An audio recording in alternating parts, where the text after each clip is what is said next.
ভালো চরিত্র, সহজ। শুধু একটা অমুসলিমকে একটু হাসি মুখে কথা বলার জন্য অমুসলিম মুসলমান হয়েছে। সৌদি আরবের ঘটনা, হাসি মুখে কথা বলেছে একজন, তার কলিগ বলছে আমি 10 বছর ধরে আছি, আমার সাথে কোন লোক, কোন মুসলিম হাসি মুখে কথা বলেনি, কোন লোক কথা বলেনি। আপনি আমার সাথে হাসি মুখে কেন কথা বললেন? বলছে ইসলাম এটাই শিখিয়েছে। যে তাই নাকি, ইসলাম শিখায়? এরা তো মুসলিম, এরা তো কখনো আমার মুসকি হাসি দেয় নাই। দেখা হলে সালাম না হয় দেবেন না, সালাম দেওয়া না নিষেধ আছে, কিন্তু কেমন আছো, ভালো আছো, হাউ আর ইউ করা, অথবা হাসি মুখে একটু দেখা সাক্ষাৎ, অসুবিধাটা কি, যায় যাচ্ছে ইসলামে। এই এক হাসি মুখের কারণে ওই ছেলেটি আকৃষ্ট, ইসলাম বলে। তাহলে আমি এক ইসলাম সম্পর্কে লেখাপড়া করতে চাই, আমাকে একটু কিতাব এনে দিয়েন তো, বই এনে দিয়েন তো। ওকে বই দিয়েছে, কয়েকদিন পরে ইসলাম গ্রহণ করেছে। সৌদি আরবের ঘটনা। জান্নাতে যেই চরিত্র, যেই আমল সবচেয়ে বেশি নিয়ে যাবে সেটা কি জানেন?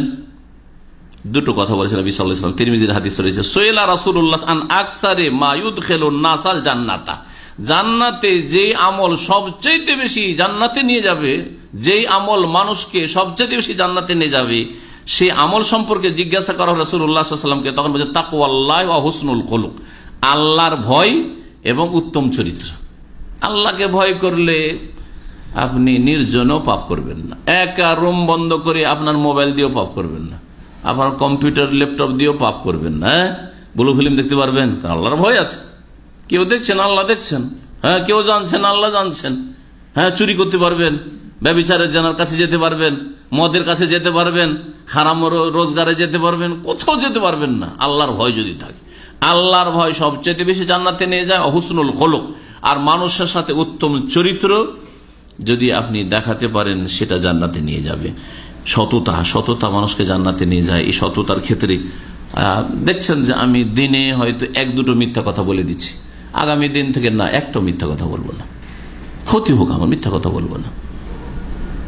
এইরকম একটু মন মানসিকতা তৈরি করলে হলো, এরকম ইমান একটু তৈরি করলে হলো যে আমি এই যে মিথ্যা কথা বললাম, কি পেলাম? আমার একটা বদ অভ্যাস, মিথ্যা কথা বলা বদ অভ্যাস ছাড়া আর কিছু না। আসলে বদ অভ্যাস হয়ে যার ফলে অহরহ মিথ্যা কথা হয়ে যাচ্ছে। সত্য কথা বললে, সত্য কথা ইয়াহদি ইলাল বিররি ওয়া ইন্নাল বিররা ইয়াহদি ইলাল জান্নাহ, নবী করিম সাল্লাল্লাহু আলাইহি ওয়াসাল্লাম বুখারী মুসলিম হাদিসে রয়েছে যে সত্য কথা মানুষকে নেক জীবনের দিকে নিয়ে যায়, আর মানুষের সৎ জীবন, নেক জীবন জান্নাতের দিকে নিয়ে যায়। রাগ যদি উঠে, রাগকে দমন করার চেষ্টা করবেন, রাগবেন না, রাগকে বাড়াবেন না, রাগকে কমাবার চেষ্টা করবেন। এইটা জান্নাতে নিয়ে যাবে, এবং জান্নাতে আল্লাহ রাব্বুল আলামিন তার জন্য বিশেষ পুরস্কার রেখেছেন। তিরমিজিতে একটি হাদিস, মান কাযামা গাইজান, কেউ যদি রাগকে দমন করতে পারে, চেপে রাখতে পারে, ওয়া হুয়া কাদিরুন আলা আন ইউনাফিযাহু, অথচ সেই ব্যক্তি তার রাগের প্রতিক্রিয়া দেখাতে পারবে। একটা লোকের উপর রাগ উঠল, সে আপনাকে রাগিয়ে দিয়েছে, তাকে মারতেও পারবেন, তাকে শাস্তি দিতে পারবেন, প্রতিশোধ নিতে পারবেন, সব করতে পারবেন, তারপরেও ছেড়ে দিলেন না, বাদ দাও। দাহুল্লাহ আলা রুউসিল খালাইক ইয়াউমাল কিয়ামতের দিনে সমস্ত মানুষের সামনে ওই ব্যক্তিকে, যে ব্যক্তি রাগ সংযম করেছিল, তাকে ডাকবেন, হাত্তা ইউখাইয়িরাহু মিনাল হুরিল আইনি মা শাআ, আল্লাহ পাক তখন তাকে স্বাধীনতা দেবেন যে তোমার যে কোনো হুর লাগে, যে কোনো হুর লাগে তুমি নিয়ে যাও। আল্লাহ পাক রব্বুল আলামিন এই ফজিলত রেখেছেন যদি রাগকে দমন করতে পারেন। বিশেষ করে পারিবারিক ক্ষেত্রে স্বামীর বদমেজাজ, স্ত্রীর উপর রাগ, যখন তখন রাগ, তারপরে ছেলে মেয়েদের উপর যখন তখন রাগ, ভাই বোনদের উপর যখন তখন রাগ, আত্মীয় স্বজনদের উপর যখন তখন কোনো কাজে রাগ।